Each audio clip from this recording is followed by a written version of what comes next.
Shalom, Bapak, Ibu, dan Saudaraku yang dikasihi Tuhan. Hari ini kita sama-sama mau belajar kebenaran firman Tuhan dengan tema merajut kesucian. Banyak orang percaya yang berpikir untuk menjalani hidup dengan baik-baik saja, menjalani hidup dengan lancar dan tanpa rintangan yang berarti. Rata-rata mereka berjuang untuk merajut kesuksesan dalam hidup ini. Baik sukses secara keuangan, sukses dalam studi, maupun sukses dalam berumah tangga, sukses dalam kesehatan dan awet muda. Tetapi banyak orang yang lupa untuk merajut kesucian, dan banyak pula yang berpikir bahwa tidak mungkin ada orang yang mampu merajut kesucian hidup seperti Kristus Yesus. Tahukah saudara bahwa realitanya kesucian hidup itu tidak mungkin dapat diperoleh secara otomatis. Kesucian hidup itu harus dirajut dan diperjuangkan dari hari ke hari. Dan dimulai dari hal-hal yang kecil, dimulai dari perkara-perkara kecil setiap hari. Dimulai dari sikap hati yang tidak tulus, itu harus dibenarkan. Muncul rasa iri hati harus ditindaklanjuti, ditangani, dicegah. Juga yang lain, seperti muncul rasa benci, tidak mau mengampuni, tidak jujur, tidak mau mengalah, suka menyombongkan diri, suka pamer, cabul, dan lain sebagainya yang harus disingkirkan, harus dibuang.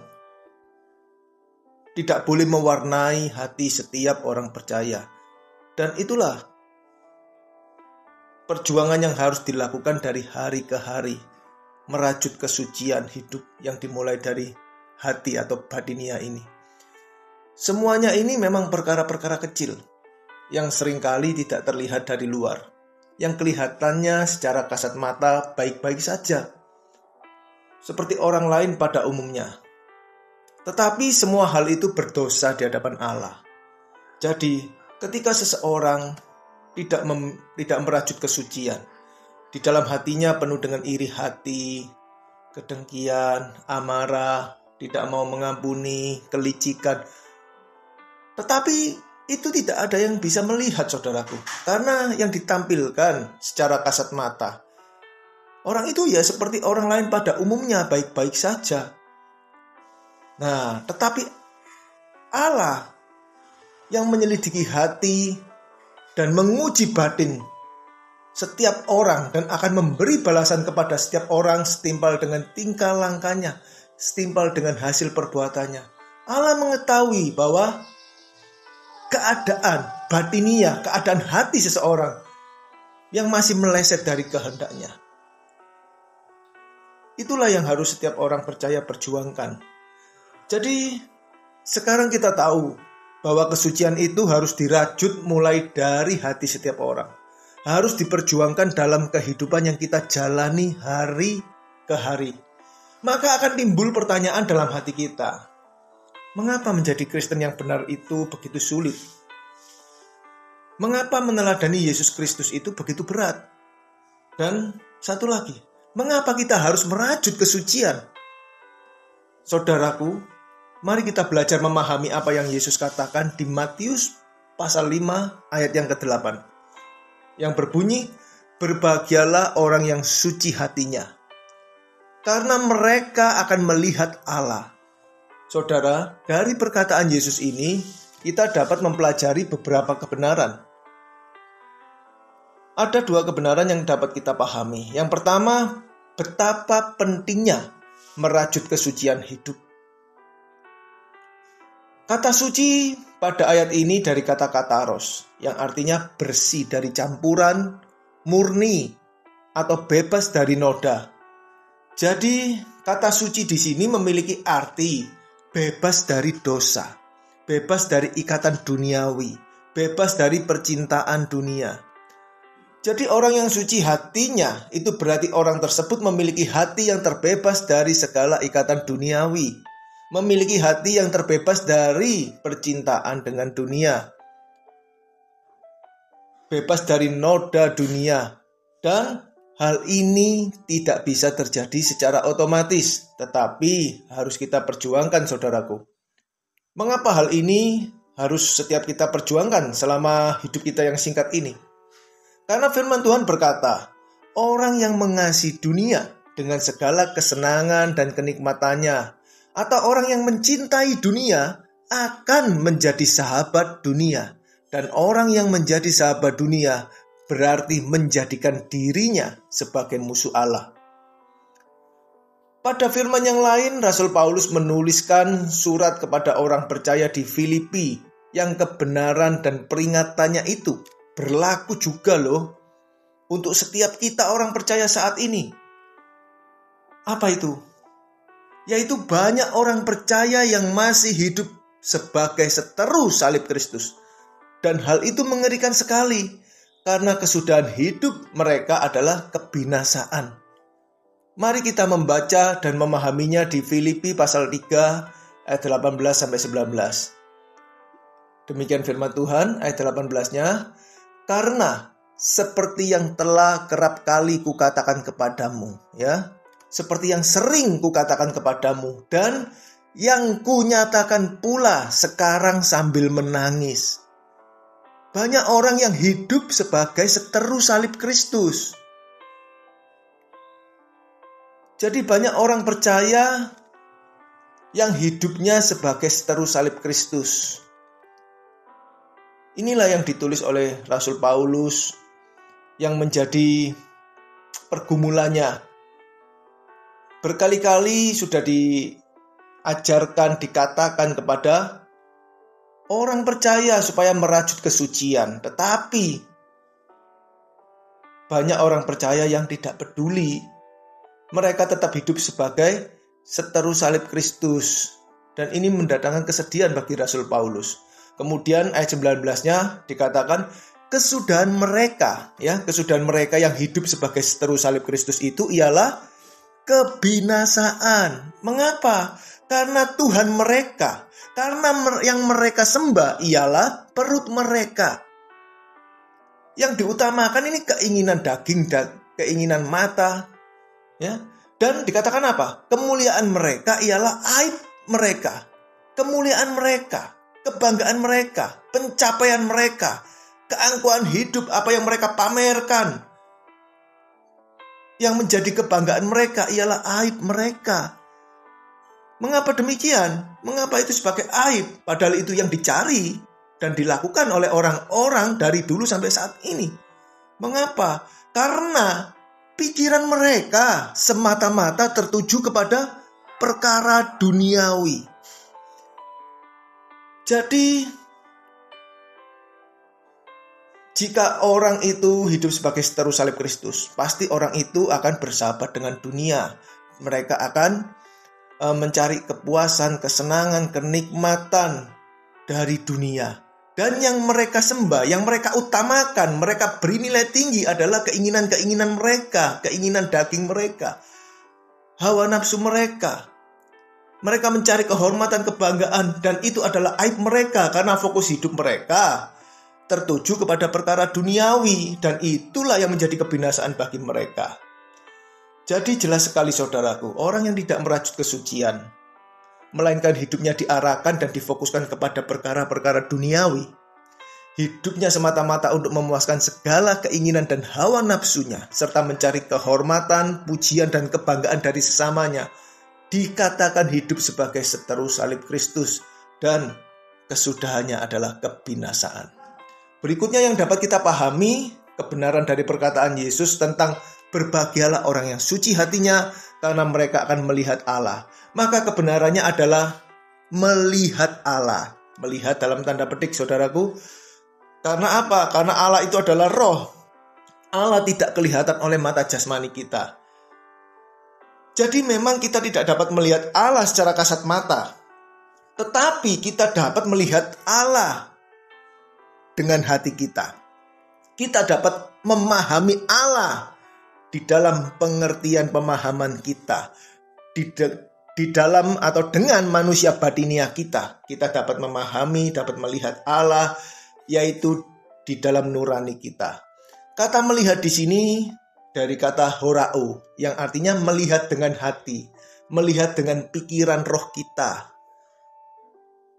Pertanyaannya, mengapa banyak orang yang tidak dapat melihat Allah dengan hatinya? Itu karena disebabkan banyak orang percaya yang tidak memelihara hatinya dari pengaruh dunia yang jahat di sekitarnya. Karena hatinya tidak dibersihkan dari percintaan dunia. Karena di hatinya masih ada campuran, noda atau keterikatan dengan kekayaan, kesenangan, dan kenikmatan dunia.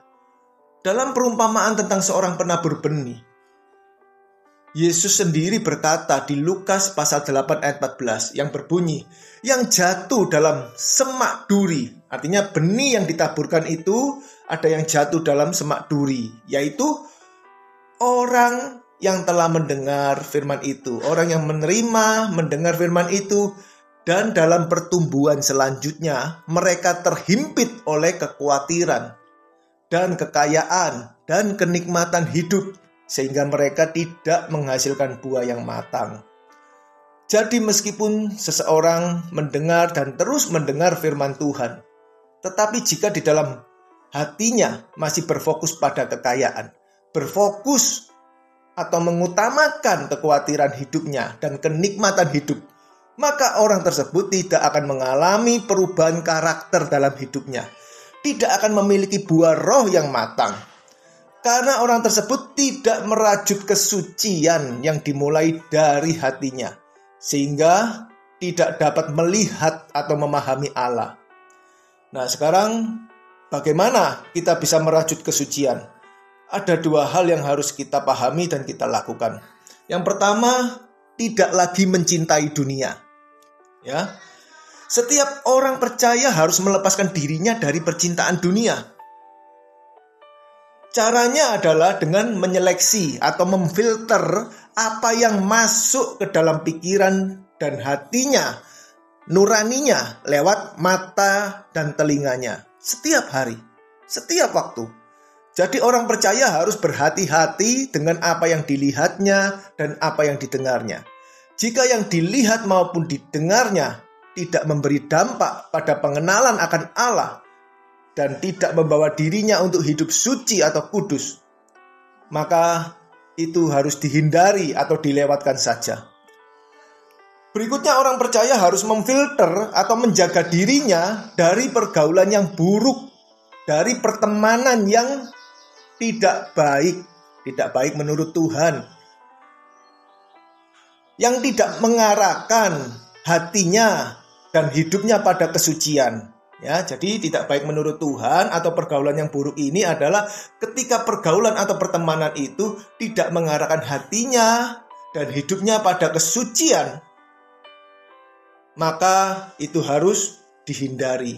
Intinya, orang percaya harus pandai-pandai untuk memilih teman yang dapat diajak bergaul dan merajut kesucian hidup. Firman Tuhan berikut ini memerintahkan supaya orang percaya dapat hidup suci atau kudus sehingga berkenan kepada Allah. 1 Korintus 2 Korintus 6 ayat 17 sampai 18. Berbunyi demikian, ayat 16-nya. Sebab itu, keluarlah kamu dari antara mereka dan pisahkanlah dirimu dari mereka, firman Tuhan, dan janganlah menjamah apa yang najis, maka aku akan menerima kamu. 17. Dan aku akan menjadi bapamu, dan kamu akan menjadi anak-anakku laki-laki dan anak-anakku perempuan. Demikianlah firman Tuhan yang Maha Kuasa. Saudaraku, jelas sekali bukan? Supaya kita tidak lagi mencintai dunia. Tuhan menghendaki supaya kita keluar dari cara hidup dunia, supaya kita memisahkan diri dari pergaulan yang buruk, memisahkan diri atau berbeda dari orang-orang yang mencintai dunia. Jadi setiap kita harus mulai mempunyai cara berpikir yang berbeda dengan cara berpikir orang dunia. Harus mempunyai cara hidup yang dikhususkan untuk Tuhan, dikhususkan untuk melayani, melakukan kehendak Tuhan. Sehingga apa? Sehingga kita dapat merajut kesucian hidup, atau dengan kata lain, sehingga kita tidak menjama apa yang najis, sehingga hidup kita menjadi suci atau kudus, dan sehingga kita dapat memiliki keadaan yang berkenan kepada Tuhan Allah, dan kita layak disebut sebagai anak-anak Allah yang menjadi ahli waris kerajaan surga. Berikutnya, saudara, kita merajut kesucian jika kita berfokus memperbaharui manusia batinia kita. Ya, jadi yang kedua ini kita bisa merajut kesucian jika kita berfokus memperbaharui manusia batinia kita. Saudaraku yang dikasihi Tuhan, jika kita menyadari sisa waktu hidup yang kita miliki ini singkat dan setiap hari berkurang, maka setiap kita akan bersungguh-sungguh. Setiap kita ini akan bergerak cepat, dan kita mau mengubah fokus hidup kita untuk hidup berfokus memperbaharui manusia batinia kita. Karena kesempatan itu suatu saat akan hilang loh dari hidup kita. Nah, ketika fokus hidup kita ini untuk mengubah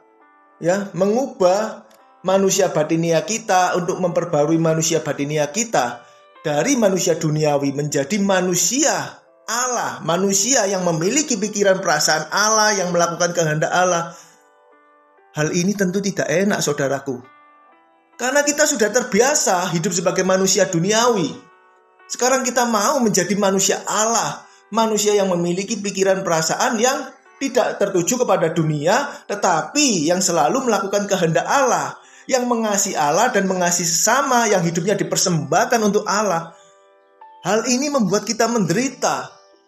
Karena apa? Karena kita harus menyangkal diri kita dengan melawan keinginan-keinginan daging kita dan menundukkannya setiap waktu, setiap hari. Supaya apa? Supaya kita dapat terus merajut kesucian batinia kita dengan belajar mengenal Allah yang benar, supaya memahami dan dapat mengenakan pikiran perasaan Allah di dalam hidup ini.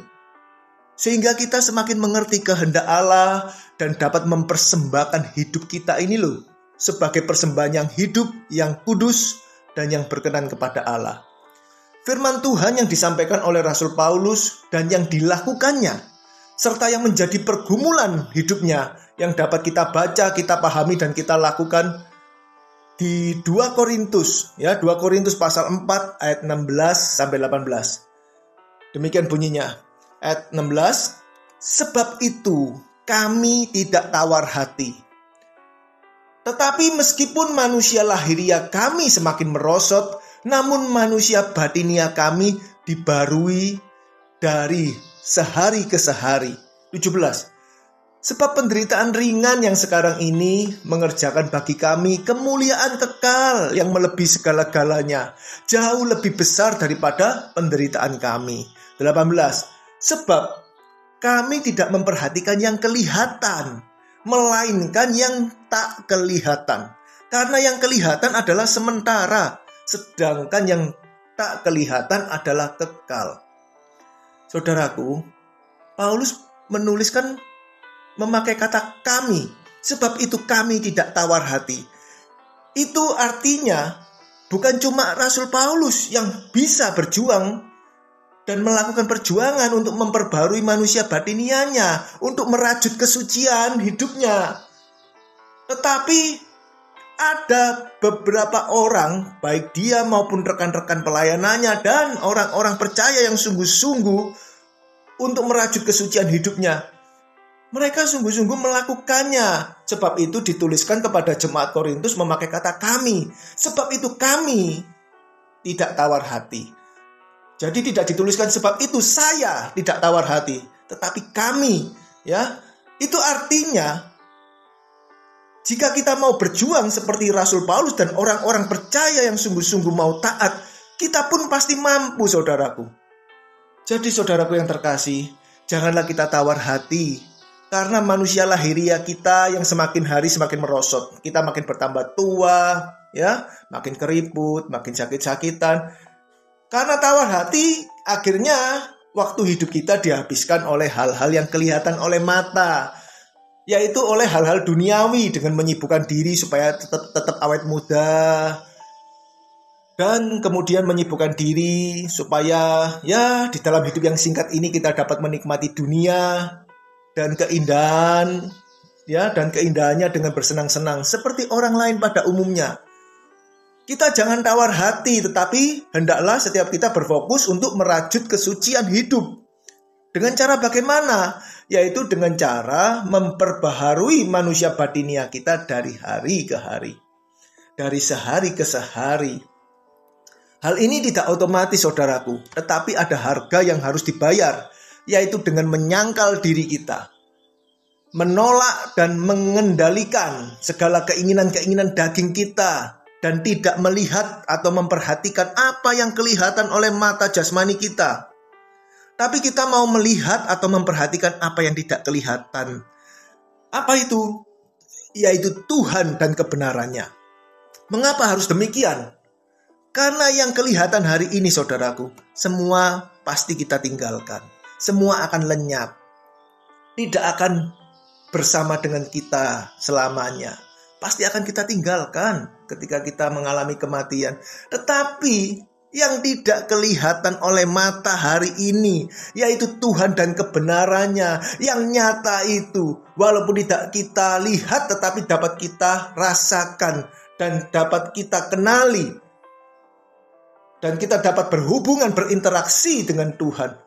Tentu ketika kita memilikinya sejak kita hidup di bumi ini, maka kita akan mengenal dan memahaminya dengan sempurna ketika Tuhan datang menjemput kita dan membawa kita ke dalam kerajaannya yang kekal selamanya.